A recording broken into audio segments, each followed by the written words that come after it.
दानव जय गौर जय सच्चिदानंद जय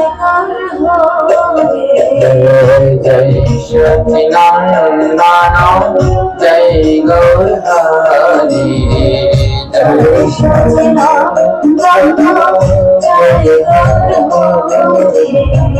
कृष्ण प्रिय प्राण धन नदिया विहारी विष्णु प्रिय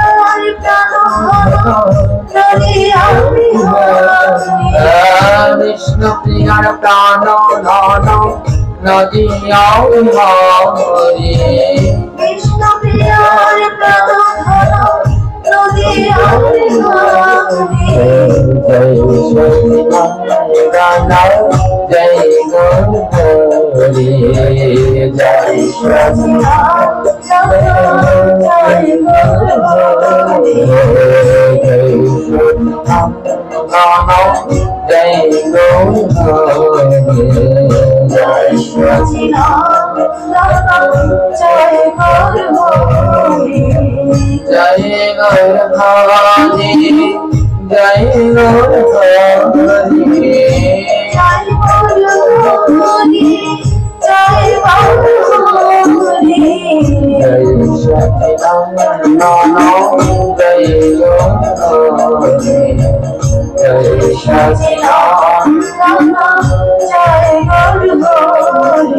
नदिया विहारी गोरा नदिया विहारी नदिया विहारी गोरा नदिया विहारी नदिया विहारी गोरा नदिया विहारी नदिया विहारी गोरा नदिया विहारी बिहारी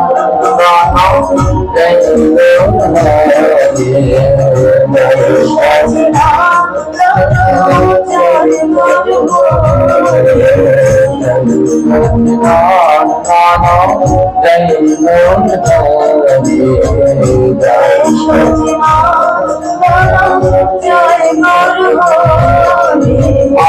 बिहारी हरि गौरानाथ बिहारी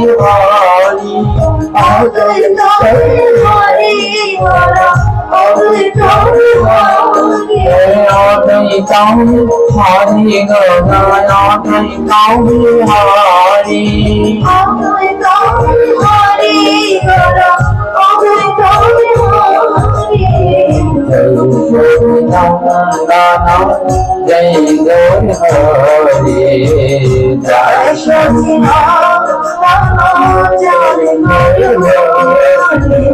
जय माता धारा जय गौर हरि जय गौर धारा जय गौर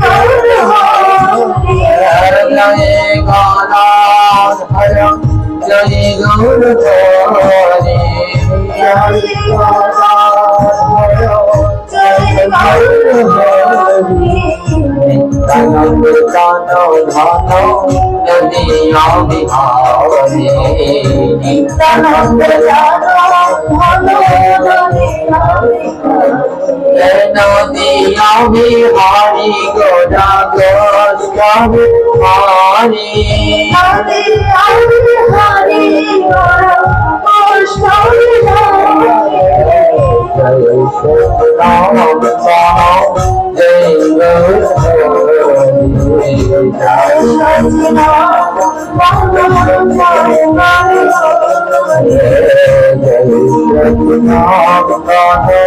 जय गौर हरि जय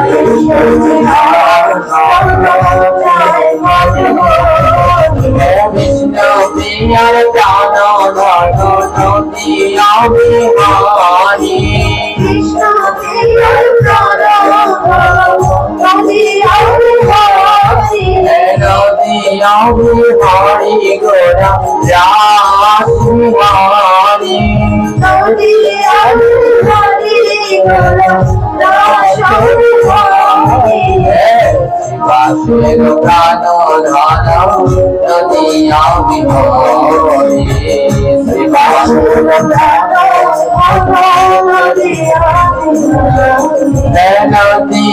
বিহারি গোরা কৃষ্ণ বিহারি হরি হরি গোরা কৃষ্ণ বিহারি জয়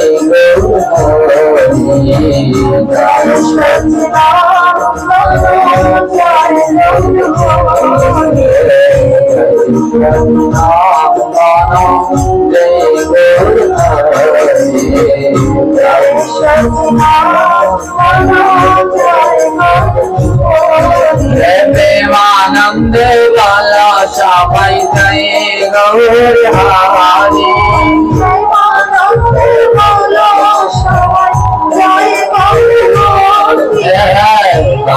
তুলে বল সবাই জয় গৌর হরি তুলে বল সবাই জয় গৌর হরি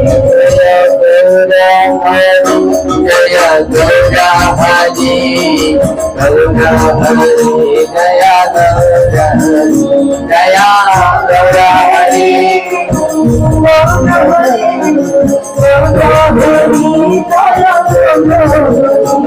জয় গৌর হরি হরি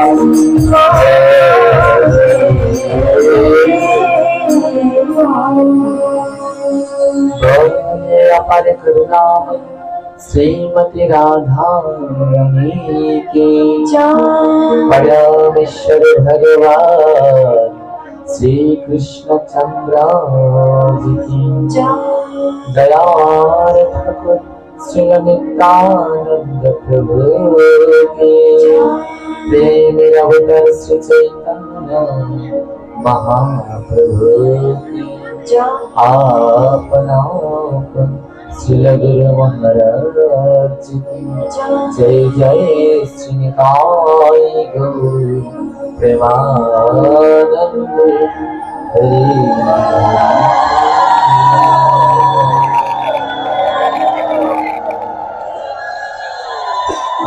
दिन नहीं शारण्यवाणी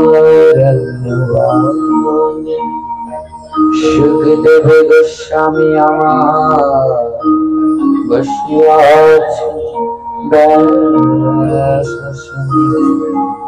শ্রোতাশনে বসিয়া আছে কত জ্ঞানী গুণী ৭,০০০ বসিয়া আছে ঋষিয়ারি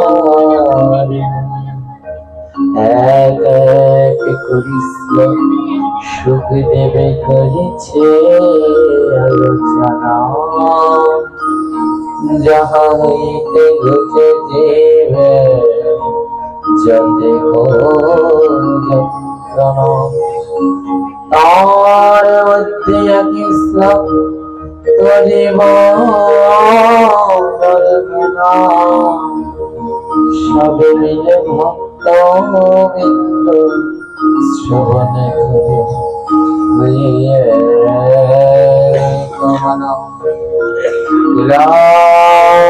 পবিত্র জননী বসুন্ধরা বসতে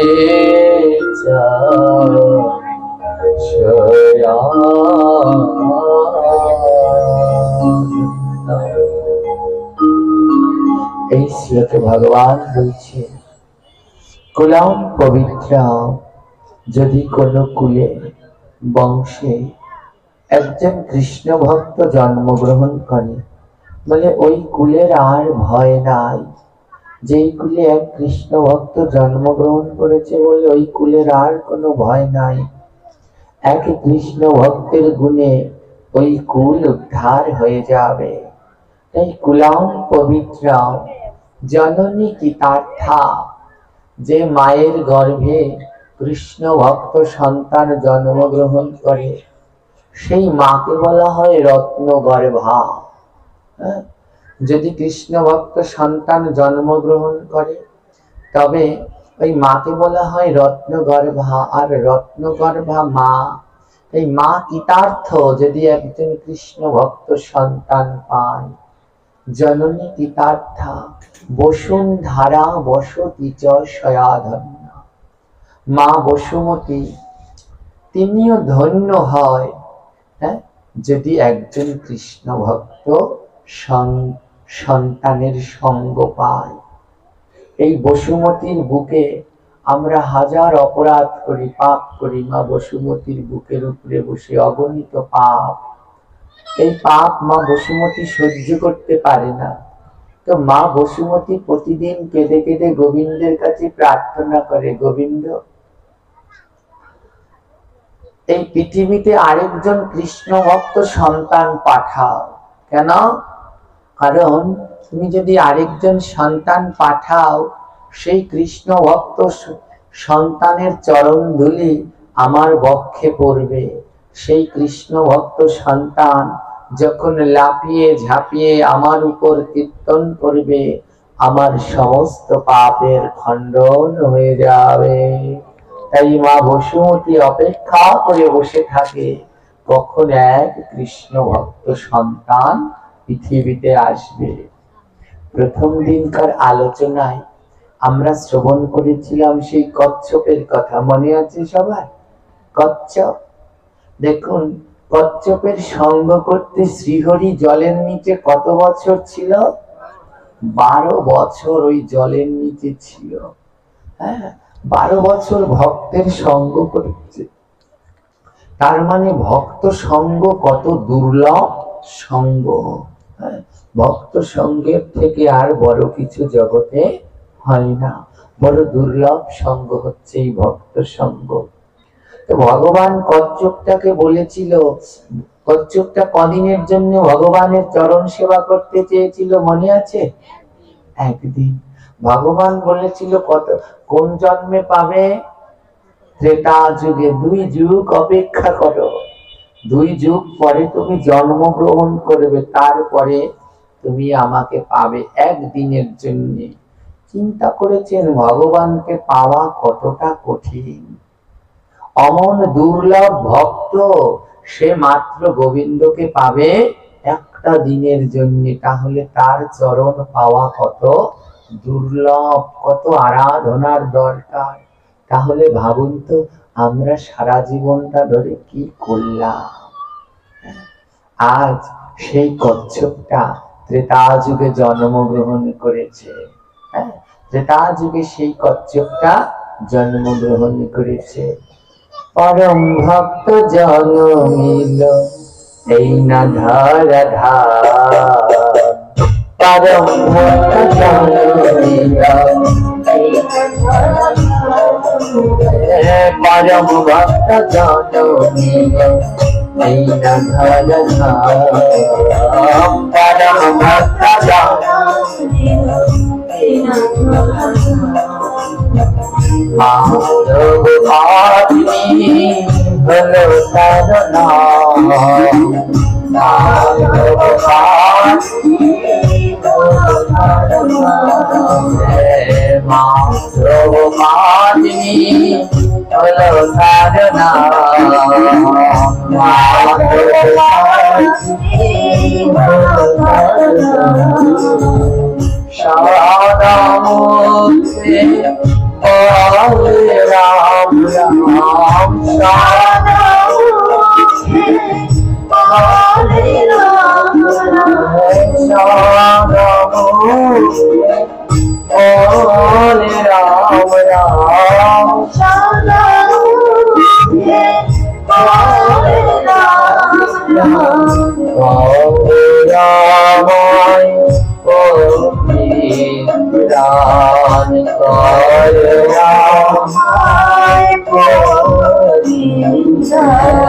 ত্রেতা যুগে জন্মিল পরম ভক্ত মাধব নাম। ত্রেতা যুগে নীল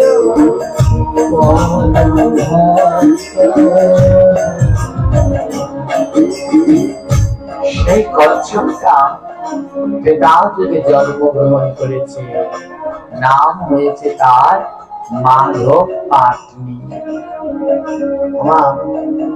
রামচন্দ্র বনবাসে গিয়েছে, আমরা শুধু জানি ওই কইকেয়ীর জন্য বনবাসে গিয়েছে, কিন্তু শুধু কইকেয়ী নয়, রামচন্দ্র বনে যাওয়ার আরো অনেকগুলো কারণ আছে। কারণ সেই বনের ভিতরে তাকে অনেক কয়জনে ডাকছিল। কে কে ডাকছিল জানেন? রামচন্দ্র যখন বনবাসে গেছে, বনের ভিতরে ডাকছিল একটা ব্যাঙ। হ্যাঁ, জানেন আপনারা সেটা? একটা ব্যাঙ। এই যে ভগবানের চরণে দুটো নূপুর আছে, হ্যাঁ, একবারে চিন্তা করেছেন এই নূপুর দুটার কি ভাগ্য যে ভগবানের চরণে 24 ঘন্টা আছে। এই নূপুর দুটো কারা জানেন? ভগবানের চরণের নূপুর দেখবেন, ডান চরণের নূপুরটা বড়, বাঁ চরণের নূপুরটা ছোট। এরা হচ্ছে দুই গুরু শিষ্য। একজনের নাম কর্ণক মুনি, আরেকজনের নাম বিশ্বাবসু মুনি। কর্ণক মুনি শিষ্য, বিশ্বাবসু মুনি গুরু। গুরু সেবায় অপরাধী হওয়ার কারণে গুরু অভিশাপ দিয়ে দিয়েছিল, যাও ব্যাঙ হয়ে যাও, ব্যাঙ হয়ে বনের ভিতরে গিয়ে রাম নাম জপ করো, যেই দিন এই বনে শ্রী রামচন্দ্র আসবে সেই দিন তুমি মুক্তি পাবে। তাই রামচন্দ্র বনে যাওয়ার একটা কারণ নয়, ওই ব্যাঙ বসে বসে ডাকছিল, আসো শ্রীরাম, আসো শ্রীরাম। আবার আরেক দিকে ডাকছে শবরী। শবরীর কথা শুনেছেন মায়েরা? কি খাইয়েছিল ভগবানকে? কি খেতে দিয়েছিল? বড়ই খেতে দিয়েছিল। কেমন বড়ই খেতে দিয়েছিল? হ্যাঁ, আদৌ মা শবরী প্রতিদিনই শ্রী রামের জন্য বন থেকে ফল কুড়িয়ে আনতেন। আসলে শবরীর চরিত্র, এই রাম কথা বড় মধুর। আমরা তো শুধু শবরীর খাবারটাই দেখি, কিন্তু শবরীর আগের জীবনীটা দেখি না। তুলসীদাস রামচরিতে মানুষে বড় সুন্দর ব্যাখ্যা। এই শবরী ছিল বড় সুন্দরী। হ্যাঁ, কতটা ত্যাগ দেখুন, কতটা জীবের প্রতি ভালোবাসা। শবরী ছিল পরম সুন্দরী। তো যখন শবরী হ্যাঁ চন্ডাল কুলে, বেদ কুলে জন্মগ্রহণ করেছিল, পশু হত্যা করে যারা বেদ, হ্যাঁ, বেদ কুলে জন্মগ্রহণ করেছে। তো শবরীর বিয়ে ঠিক হয়েছে, হ্যাঁ, বিয়ে ঠিক হয়ে গেছে। তো এবারে ওই মনে থাকে তো বেদ সম্প্রদায়, ওরা পশু হত্যা করে। তো এবার শবরীর বিয়ে ঠিক হয়ে গেছে। তো বিয়েতে হ্যাঁ মাংস খাওয়ানো হবে। অনেকগুলো নিরীহ প্রাণীকে আনা হয়েছে, অনেক ছাগলকে আনা হয়েছে। আমাদের শাস্ত্র অনুসারে জীব হত্যা মহাপাপ, এবং বিবাহে আর শ্রাদ্ধে জীব হত্যা করলে তার কোনো গতি হয় না। এবারে ওই অনেকগুলো প্রাণীকে হত্যা করবে বলে আনা হয়েছে। তো শবরী তার বাবাকে জিজ্ঞেস করছে, বাবা এই এতগুলো প্রাণী, এতগুলো পশু পাখি কেন এনেছ? তো বাবা বলছে, তোমার তো কালকে বিবাহ, এই বিবাহ উপলক্ষে এই প্রাণীদেরকে হত্যা করে এদের মাংস ভোজন করা হবে। এই কথা শুনে শবরী ছটফট করতে লাগলেন। আমার মতো একটা পাপী, দেখুন কত বড় ভক্ত শবরী, আর কতটা ত্যাগ। আমার মতো একটা পাপী, তার সুখ বিলাস বিবাহের জন্য এতগুলো প্রাণীকে বলিদান দিতে হবে। সেই দিন রাত্রবেলায় শবরী বাড়ি থেকে পালিয়ে চলে যায়। আমি বিয়েই করব না, যদি বিয়ে না করি তাহলে আর এতগুলো প্রাণীর বলিদান দিতে হবে না। হ্যাঁ, কত বড় ত্যাগ, আর এখান থেকে কত সুন্দর শিক্ষা। হ্যাঁ, অনেকে আমাদেরকে বুঝায় যে রামচন্দ্র হ্যাঁ তার বাবার শ্রাদ্ধে মাছ খাইয়েছিলেন। এখান থেকে কি শিক্ষা দেখুন, যে শবরীর বিবাহে আমিষ হবে দেখে, শবরী প্রাণী হত্যা হবে দেখে বাড়ি থেকে পালিয়ে গিয়েছে। বলছে আর আমি বিয়েই করব না। পালিয়ে গভীর বনের ভিতরে প্রবেশ করেছে, আর শবরী কোনোদিন ফিরে যায়নি। বড় মধুর এই শবরী চরিত্র। তো পালিয়ে যখন ওই বনের ভিতরে গিয়েছে, ওই বন থেকে ফল এনে প্রতিদিন খেত, একটু একটু করে খেত, যেটা মিষ্টি সেইটা শ্রীরামের জন্য রেখে দিত। তার ধারণা একদিন না একদিন রাম এই বনে আসবেই আসবে। রামচন্দ্র বনবাসের একটি কারণ না, ওই ব্যাং ডাকছে, আবার শবরী ডাকছে, আসো শ্রীরাম আসো, উদ্ধার করো প্রভু। আজ সেই শবরীও ডাকছে যে আসো, তোমার জন্য ফল জমাচ্ছি, সেই শুকনো ফল। হ্যাঁ, যেদিন শ্রী রামচন্দ্র এসেছিল সেই দিন শবরী এনেছিল বড়ই, বড়ই এনেছে। আর রাম আর লক্ষণকে দেখে শবরী থর করে কাঁপছে। সেই দিন আর শবরী গাছ থেকে কুল পেড়ে আর কি করেছে, নিজে খায়নি, নিজে না খেয়ে শ্রীরামকে দিয়েছে, নাও প্রভু। প্রতিদিন খেয়ে খেয়ে দিত, আর সেই ফল জমাতে জমাতে শুকনো ফলের পাহাড় হয়ে গেছে। আজ কুল এনে রামচন্দ্রকে দিয়েছে, নাও প্রভু সেবা করো। যখন রামচন্দ্রকে দিয়েছে, রামচন্দ্র ইশারা করছে, না খাবো না। কেন খাবে না বলুন তো? প্রতিদিন নিজে এক কামড় খেয়ে তারপরে রামকে দেয়, আর আজকে সাক্ষাৎ রামকে পেয়ে আর নিজে খেলো না, নিজে না খেয়েই শ্রীরামকে দিয়ে দিয়েছে। তখন কি করেছে, রামচন্দ্র ইশারা দিয়েছে, তুমি আগে খেয়ে তারপরে দাও। শবরী একটু একটু কুল খায়, যেটা প্রচন্ড মিষ্টি সেটা রামচন্দ্রকে দেয়, আর যেটা টক সেটা ছুঁড়ে ফেলে দেয়। এটা দেখে পাশে থেকে লক্ষণ রাগে জ্বলছে, আমার প্রভু শ্রীরামকে এটো ফল খেতে দেয়, আমার প্রভু শ্রীরামকে এটো ফল খেতে দেয়। রাম বলছে, লক্ষণ নাও, গ্রহণ করো, ফল গ্রহণ করো। লক্ষণ বলছে না, লক্ষণ বলছে না প্রভু, ওই এটো ফল ও আপনাকে সেবা করতে দিচ্ছে, ও আমি গ্রহণ করব না, আমি বন থেকে পাকা ফল আনবো। ওমারা লক্ষণ বন থেকে পাকা ফল আনে, তা প্রচন্ড টক, প্রচন্ড অসাদ, কিন্তু শবরী যেটা ওই মুখ দিয়ে একটুখানি খেয়ে শ্রীরামকে দেয়, তার ভিতরে যেন অমৃত। লক্ষণ বলে, প্রভু আমার পাকা ফলে স্বাদ নেই, ওর কাঁচা ফলে এত স্বাদ কি করে হলো? শ্রীরাম বলে, তুমি জানো না, ভক্তের ওই উচ্ছিষ্ট তাহে মোর মনোনিষ্ঠ। ভক্তের মুখের উচ্ছিষ্টর থেকে জগতে আর কোনো কিছু নাই। হ্যাঁ, তাই কি বলছে চৈতন্য চরিতামৃতে, ভক্ত পদ ধুলে ভক্ত পদ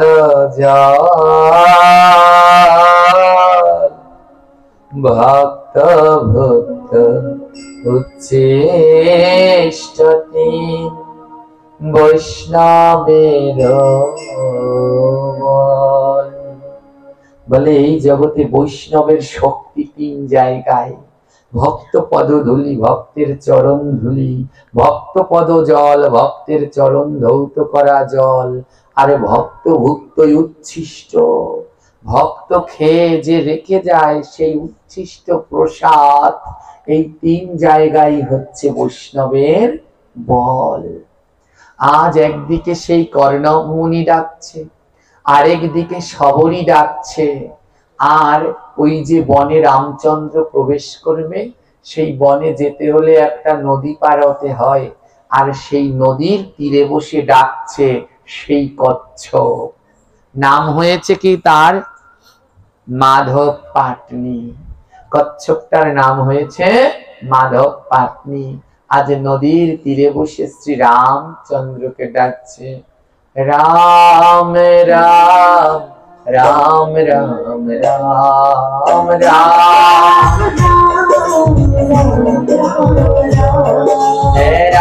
রাম রাম রাম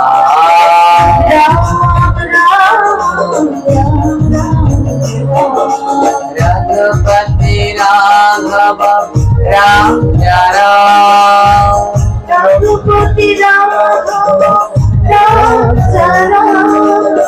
सीता पावन सीताराम सीता पावन सीताराम राम राम राम राम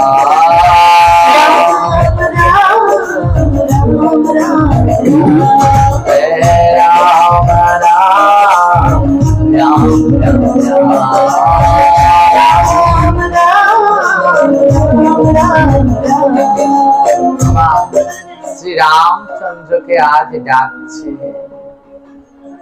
আর মাধব পাটনি কিন্তু মাঝি, ওই মাঝিদের ভিতরে একজন সর্দার থাকে। ওই নদীর তীরে যিনি সর্দার ছিলেন তার নাম গুহক চণ্ডাল। ওই গুহক চণ্ডাল ছিল ওই মাঝিদের সর্দার। গুহক চণ্ডালও ছিল পরম কৃষ্ণ ভক্ত, শ্রীরামের ভক্ত। তো গুহক চণ্ডাল প্রতিদিন রামায়ণ পাঠ করত। রাম জন্মের অনেক আগেই রামায়ণ রচনা হয়ে গেছিল। তো গুহক চণ্ডাল প্রতিদিন রামায়ণ পাঠ করত আর ওই রাম কথা শ্রবণ করত সব ভক্তরা। আমার রাম কথা এত মধুর, অহল্যা পাথর হয়ে গেছে আর শ্রীরামের চরণ ধুলায় পাথর অহল্যায় আবার উদ্ধার হয়ে গেছে। তাই পুরুষোত্তম মর্যাদাপূর্ণ শ্রীরাম। আজ সবাই রাম কথা শুনে সবার দুই নয়নে জল ঝরে, কিন্তু মাধব পাটনি এত বড় ভক্ত, রাম কথা শুনে দুই নয়নে জল ঝরে না, তার দুই নয়নে রক্ত পড়ে। তার দুই নয়নে রক্ত ঝরে ঝরে পড়ে। এত ভক্ত ছিল এই মাধব পাটনি। এই মাধব পাটনি পূর্বের জন্মের কথা ভোলেনি। ওই কচ্ছপে যে ছিল সে ভোলেনি। মাধব পাটনি শ্রীরামকে ডাকে আর অপেক্ষা করে, প্রভু রাম, তুমি আমায় কথা দিয়েছিলে একটা দিনের জন্য তোমার চরণ আমি সেবা করব। কবে কবে তুমি এই ঘাটে আসবে আর আমি প্রাণ ভরে তোমার চরণটা সেবা করব। প্রতিদিন রামচন্দ্রকে ডাকে। তো একদিন কি হয়েছে, নদীর ভিতরে প্রচন্ড ঝড় উঠেছে। নদীর ভিতরে প্রচন্ড ঝড় উঠেছে। সমস্ত মাঝিরা নৌকার ভিতরে। ওই মাঝিদের সর্দার গুহক চণ্ডাল নদীর জলের ভিতরে পড়ে গেছে। আর মাধব পাটনি নিজের প্রাণের কথা না ভেবে তাদের সর্দারকে উদ্ধার করেছে। তো সর্দার মাধব পাটনির উপর বড় খুশি হয়েছে। সর্দার মাধব পাটনিকে বলছে, মাধব, তুমি আজকে আমার কাছে একটা বর চাও, আর যে বর চাইবে আমি দেব। মাধব পাটনি বলছে, প্রভু, তার সেই সর্দারকে বলছে, প্রভুজি, আজ নয়, এই বরটা আপনার কাছে জমা থাকুক, যেই দিন আমার লাগবে সেই দিন আমি নেব। আমার মন দিয়ে শুনবেন।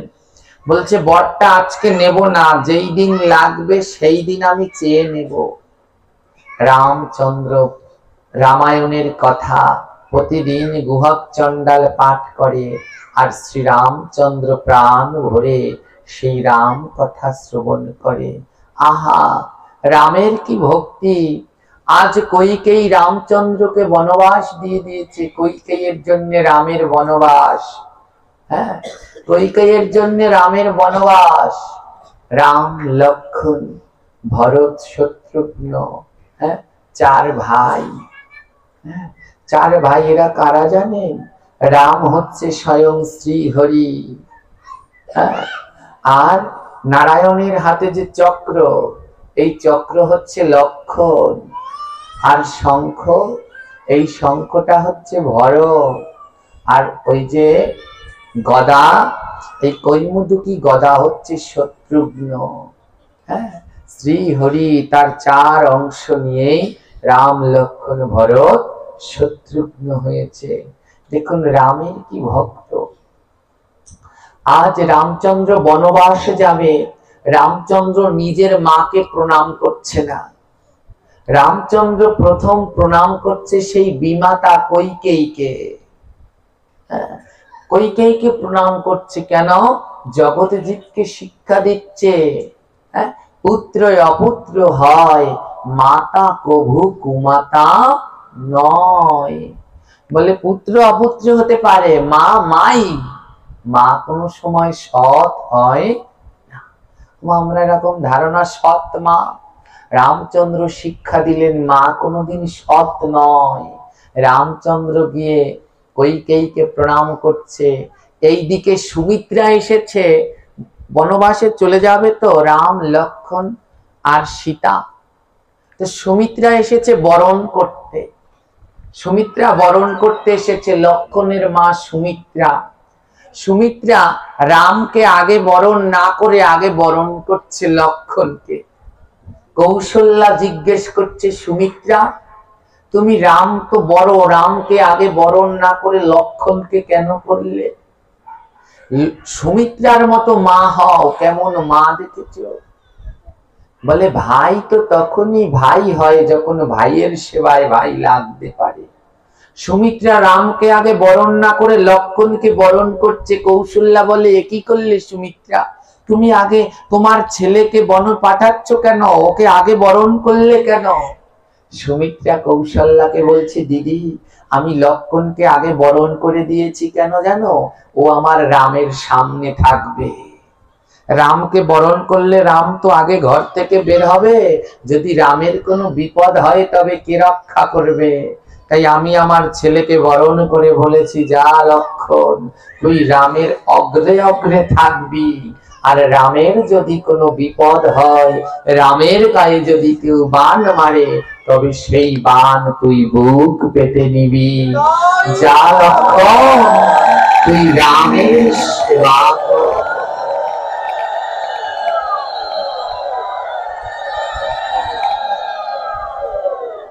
আগে আগে থাকবি, কোনদিন দাদার বিপদ থেকে পিছনে ফিরবি না। ওই দাদার বিপদ আসলে তুই বুকটা আগে পেতে দিবি, যেন তোর বুকে বানটা লাগে। তাই রাম মায়ের আজ্ঞা, সুমিত্রা মায়ের আজ্ঞা, মা বরণ করে নিজের ছেলেকে আগে বনে পাঠিয়েছেন, যেন বড় ভাইয়ের সেবা করতে পারে। রামচন্দ্র লক্ষ্মণের এই সেবা দেখে খুশি হয়ে বলল, ভাই লক্ষ্মণ আজ এই ত্রেতা যুগে তুমি আমার অগ্রে অগ্রে থেকে আমায় রক্ষা করলে। যাও, আমি পরের জন্মে পরের যুগে দাপরে যখন লীলা করব, আজ তুমি ছোট লক্ষ্মণ, আমি রাম বড়, লক্ষ্মণ ছোট, কিন্তু ছোট হয়ে তুমি আমার আগে আগে থেকে অগ্রের ভূমিকা পালন করলে। তাই দাপর যুগে লক্ষ্মণ তুমি হবে আমার দাদা অগ্রজ বলরাম। সে জন্মে তুমি আমার দাদা বলরাম হয়ে আগে আগে থাকবে, আমি থাকবো তোমার পিছন পিছন। আজ রামচন্দ্র যখন বনবাসে যাবে না, মা কৌশল্যা, রামচন্দ্র খুব দুধ সেবা করতে ভালোবাসতেন। মা কৌশল্যা কি করেছে, একটা গ্লাসে করে এক গ্লাস দুধ এনেছে। একটা গ্লাসে করে মা কৌশল্যা এক গ্লাস দুধ এনেছে। দুধ এনে শ্রী রামচন্দ্রের মুখের সম্মুখে ধরেছে, রাম তুই তো বনে চলে যাচ্ছিস, আর কবে তোকে নিজের হাতে সেবা করাতে পারবো, নিয়ে দুধ গ্লাস পান করে নি। যখন ওই রামচন্দ্রের মুখের সামনে মা কৌশল্যা দুধ গ্লাস ধরেছে, ওই কৈকেয়ী মা এসে সেই দুধের গ্লাসটা ছুঁড়ে ফেলে দিয়েছে। দুধের গ্লাসটা ছুঁড়ে ফেলে দিয়েছে।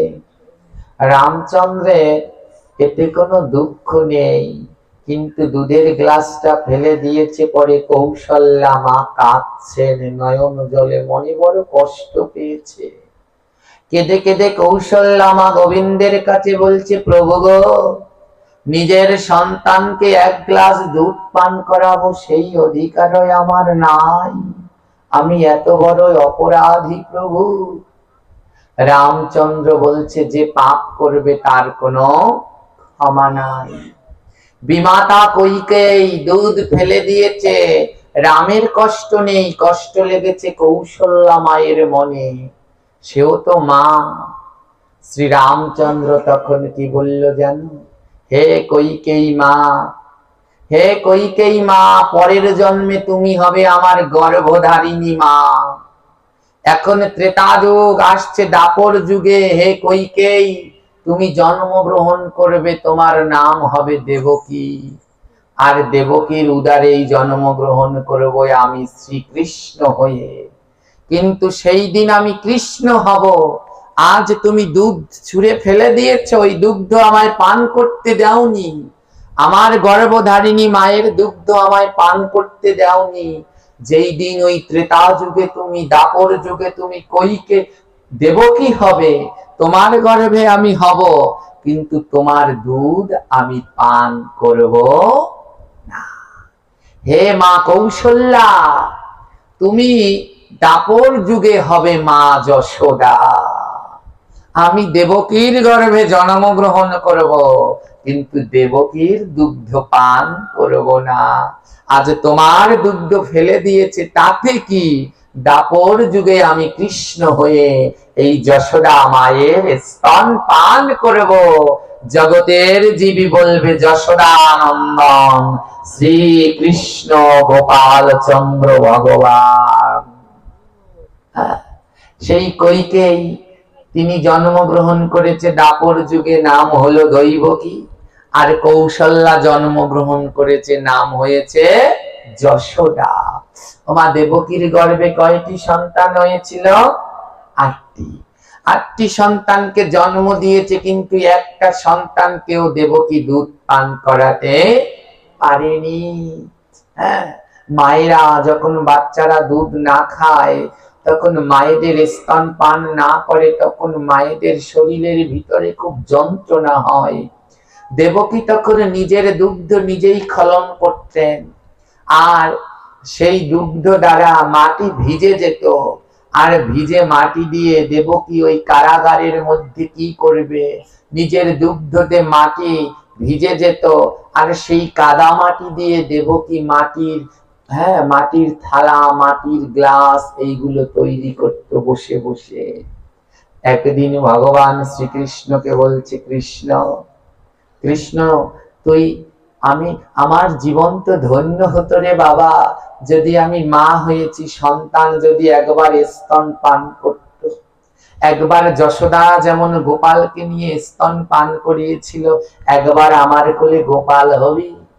কৃষ্ণ বলে, না মা, মনে পড়ে তুমি দাপর ত্রেতা যুগে আমার কৌশল্যা মায়ের দুগ্ধ ফেলে দিয়েছিলে, সেই দিন আমার কৌশল্যা মায়ের কেমন কষ্ট লেগেছিল। তাই এই দাপর যুগে তোমায় সেই কষ্ট পেতে হবে। যশোদা মা বলে, তাহলে মায়ের দুগ্ধ কি বৃথা যাবে? ভগবান কৃষ্ণ বলে, না, তোমার ওই দুগ্ধ দ্বারা ভিজা মাটি দিয়ে তুমি যে মাটির থালা গ্লাস তৈরি করছো, আমি আশীর্বাদ করলাম কলিযুগে যখন মহামহোৎসব হবে, হ্যাঁ, তখন আমার ভক্তরা এই মাটির থালা গ্লাসে আমার ভোগ দেবে। এই মাটির থালা গ্লাস ছাড়া জগতে মহাপ্রভুর ভোগ আরাধনা হবে না।